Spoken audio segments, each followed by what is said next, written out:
filled their cup of violence. They're just disregarding one another right there.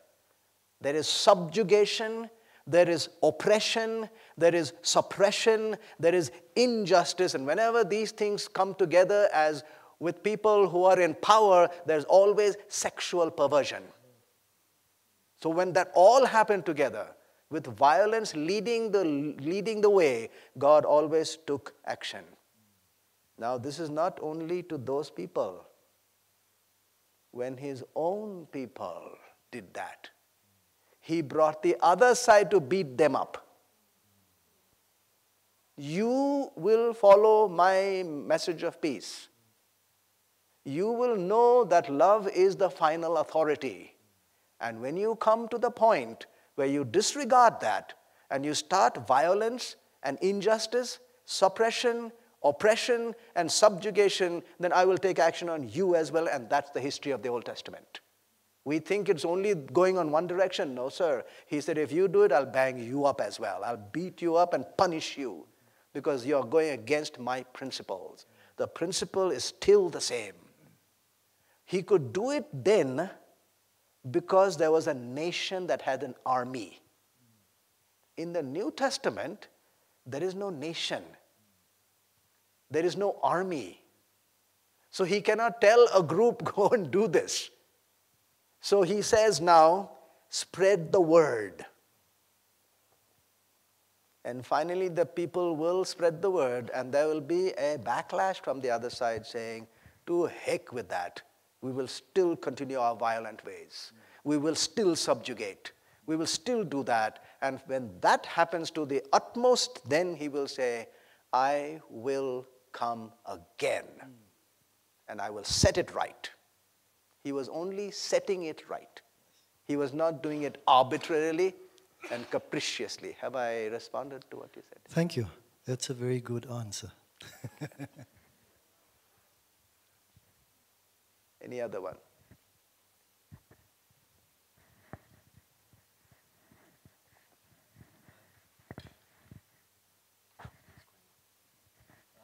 Evening, Doctor. Good evening. A little loud, I can't hear that. Mine is, I'm not quite sure if it will align to what we've been doing. In my mind it does, but yeah. So when we were looking at the scriptures, right, and we were looking at the historical accuracy and everything, right, we did not mention the Judeo scriptures, right, the Jewish scriptures, right, we just combined them. So we didn't look at the Old Testament, because you said some aspects look like, well, they appear to be a myth, and some aspects. That was one of the first questions we had asked. You're right. Yes. So my question is not so much to the scriptures, right, but to the actual prophets who are supposed to write these scriptures, right? Because if you go to, say Jeremiah, right? When Jeremiah came with his message from above, right? A lot of the people at that time rejected it.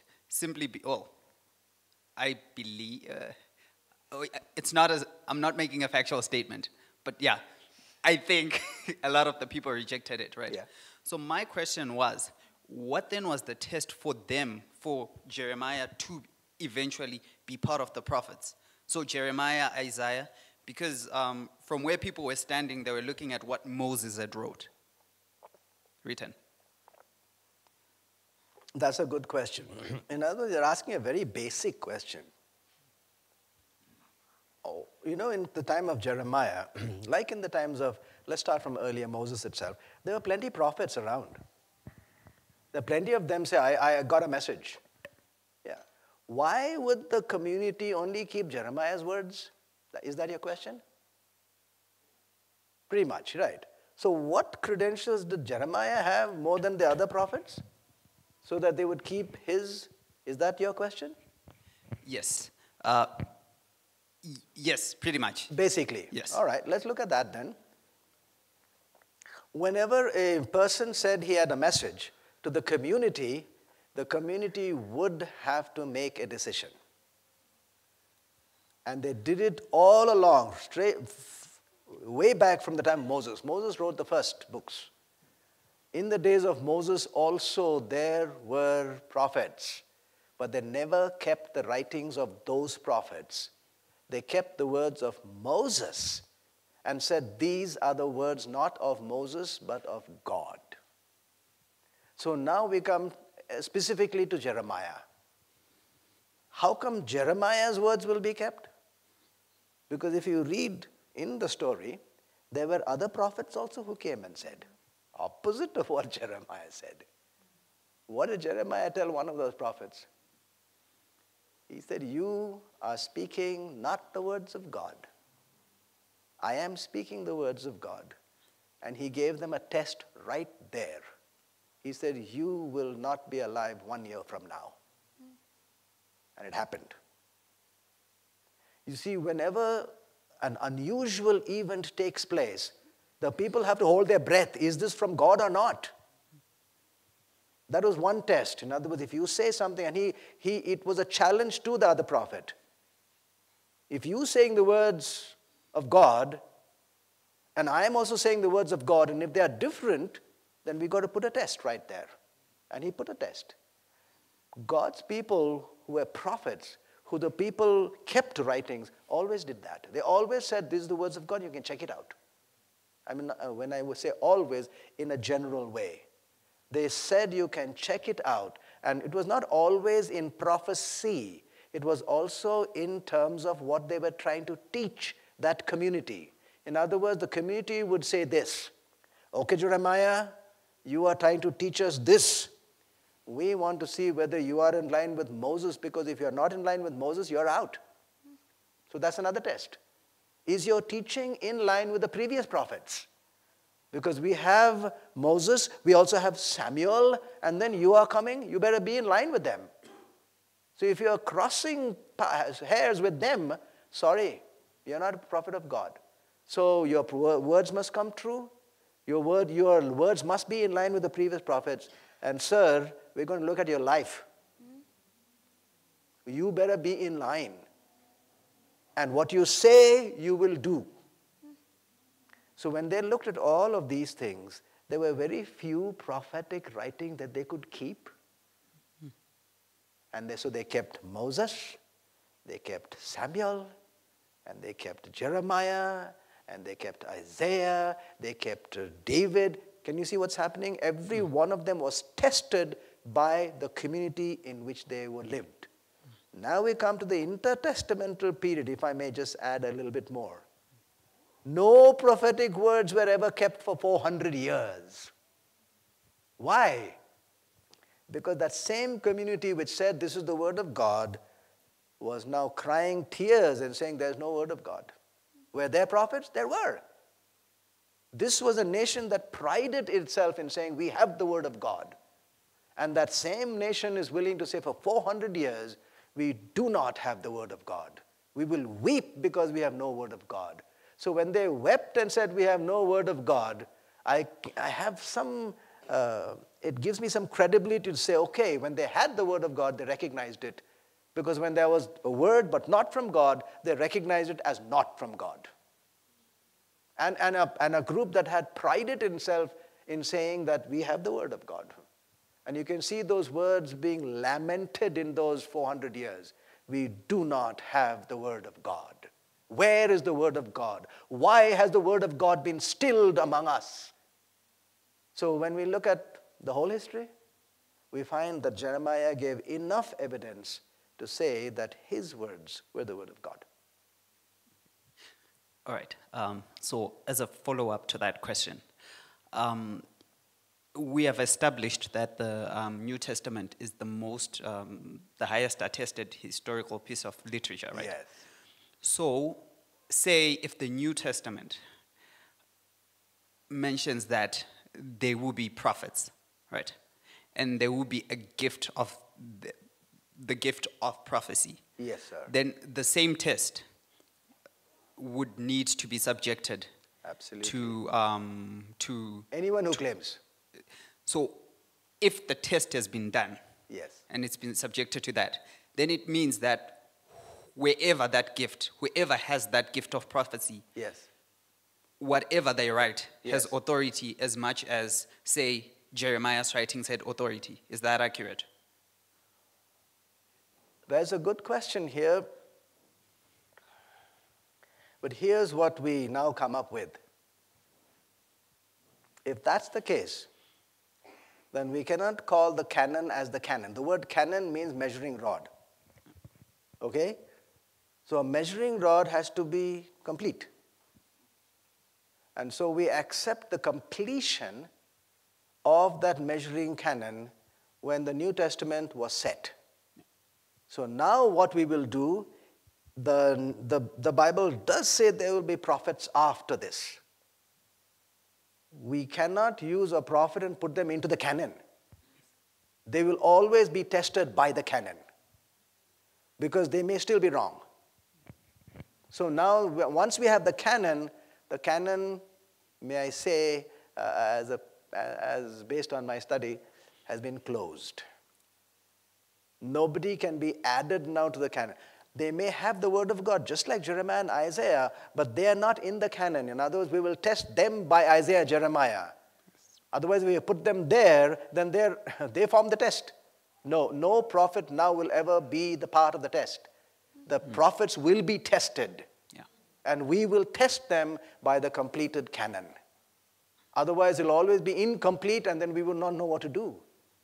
But God, in His mercy, stated it to us and said that there will be a closed canon according to the word of God. They are not called, even the prophetic words today are not called the word of God in terms of canon. Have I responded? Not exactly. Okay, say it again. Because the question is not so much the canonizing of them, Okay. but the authority. Oh. Would they still hold the same authority once the test has been done? Yeah. It depends on what we are dealing with. For example, here's a prophet who says a certain prophecy and says this is a word from God. First they have to claim.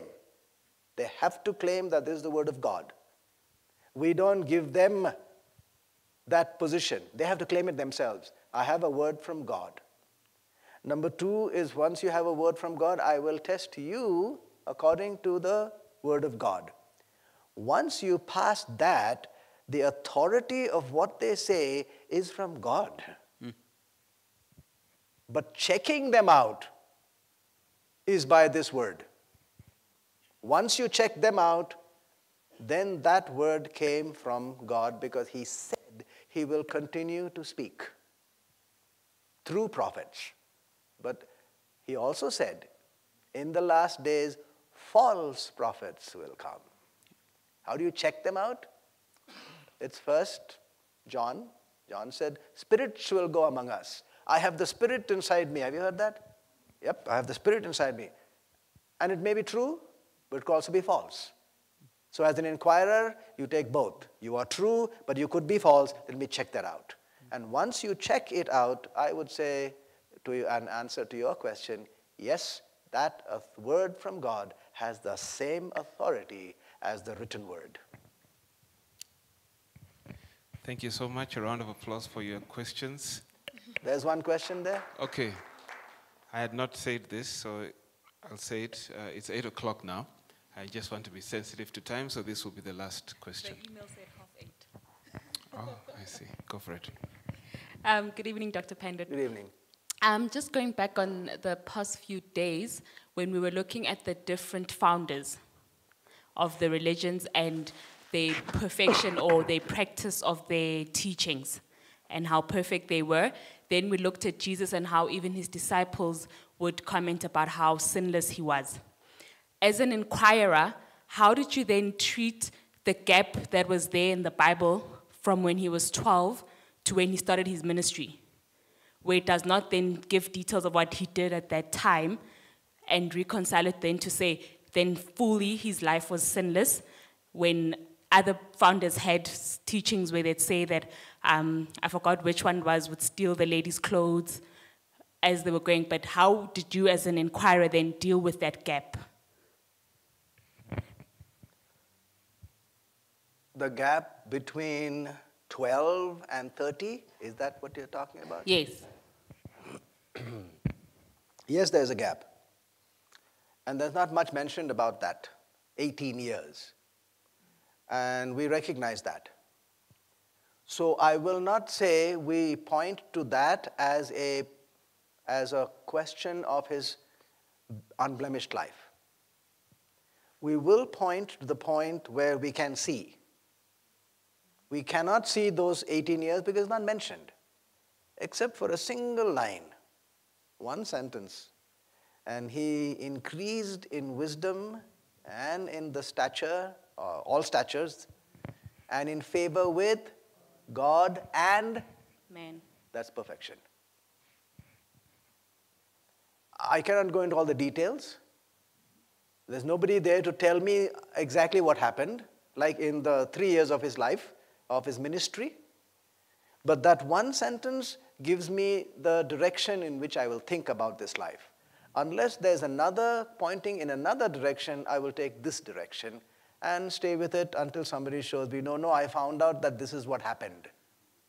And if you say that this is what happened, we'll look into that. But until that time, that's the only one sentence we have. He did improve and he did have a good relationship with God and with the people around him. That to me is the sign or the description of just unblemished life. And if it is stated where he is out in the open, out in the like in the sea, high seas, if he's battling it out with the waves that are 50 feet high out there in the ocean and he wins, then where it's nice and calm like a backyard pond, I will expect that he wins here as well. That's all. So I have no real solid answer except to say that there's a description. It seems to point to the fact that he was perfect.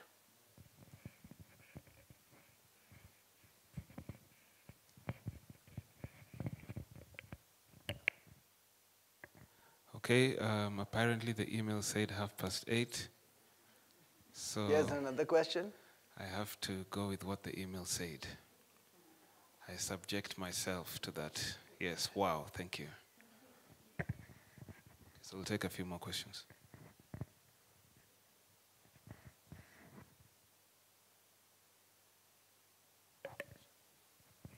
Test. Thank you. Doctor, there's something that most of the atheists will raise when they talk about the Bible. And I find myself also wanting to, almost tempted to hide when they talk about that because it also doesn't make sense to me. In the book of Genesis, where they talk about, God creating a woman from the rib. And,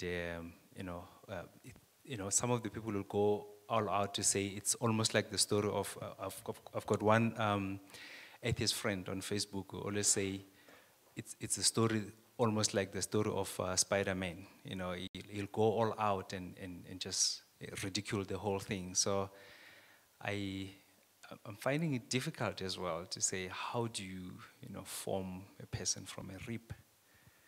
Physiologically and anatomically, it doesn't make sense. So if it doesn't make sense, what does he say about it? Should it be dismissed? No, but I think I've learned that we don't dismiss here. We test. No, I didn't get. What did you say? I'm saying from the series that we've done, Yes. We don't dismiss anything. We look deep into it. So what's the question then, if he doesn't dismiss?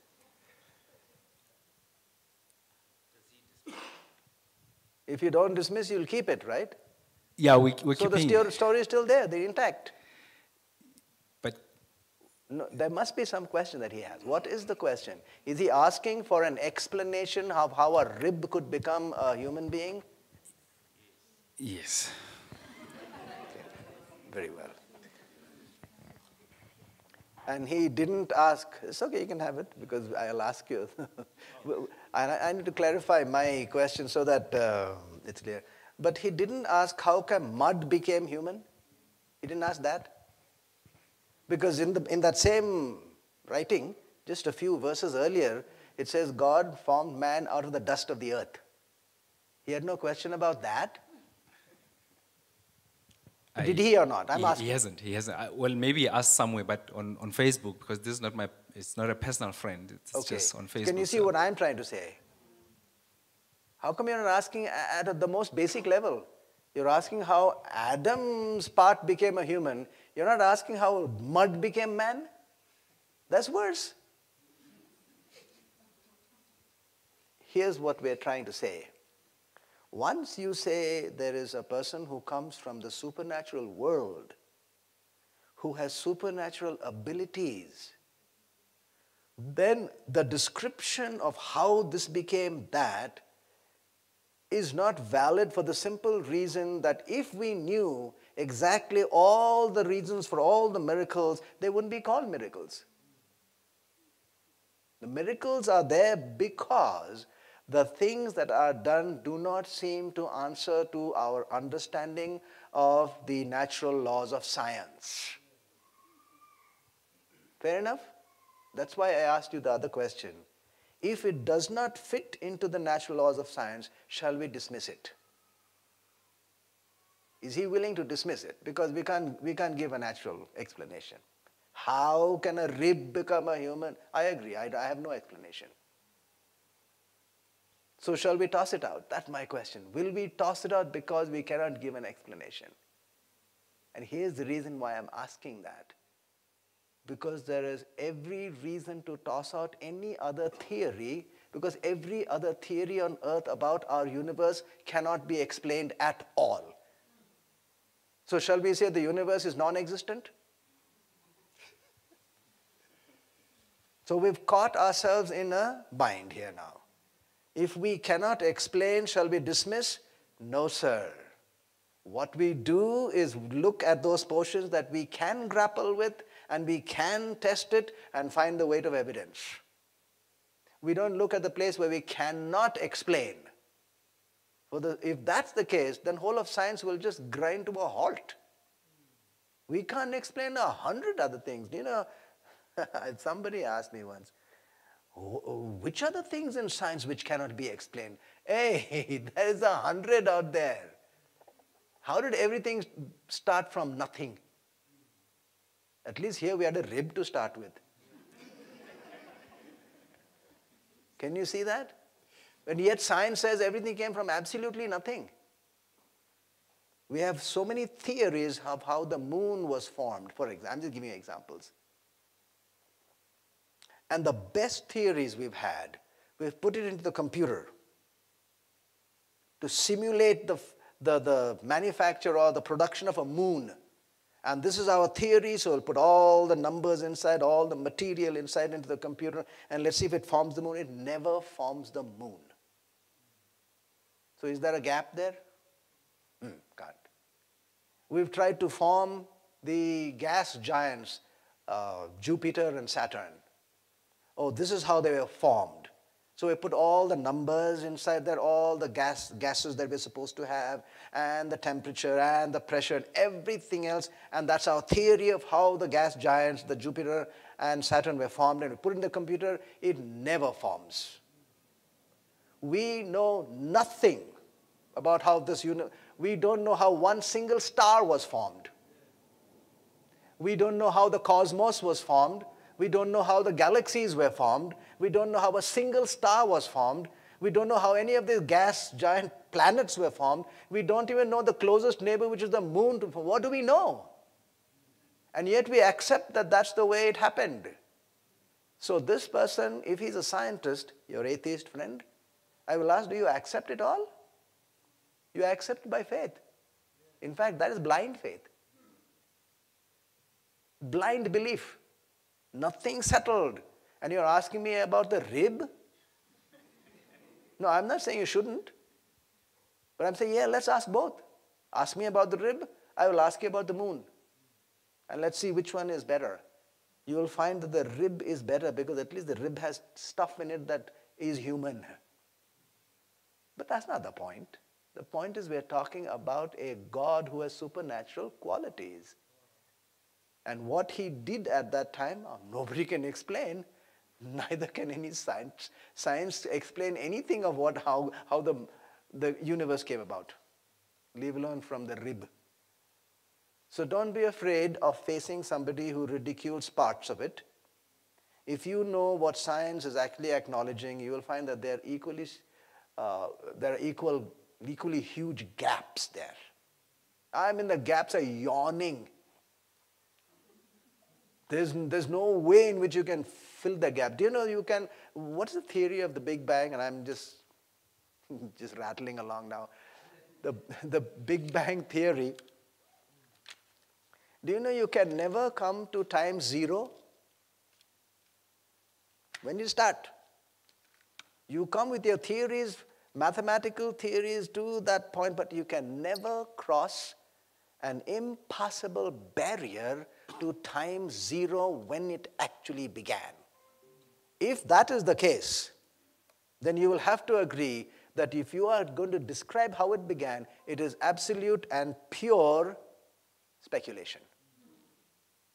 You have to come to time zero. And if you didn't start out on the marathon, you can't hope to finish. You have to start somewhere, and I'm saying it's starting there. The starting point is completely blank. Do you know how they fill it? They say, we come to here, time zero should be here. We don't know when that is. So if you don't know when that is, it could be here also. Because you don't know. So let's say it's here. Do you know what they fill that gap with? They fill it with absolute non-knowledge. It's called absolute ignorance.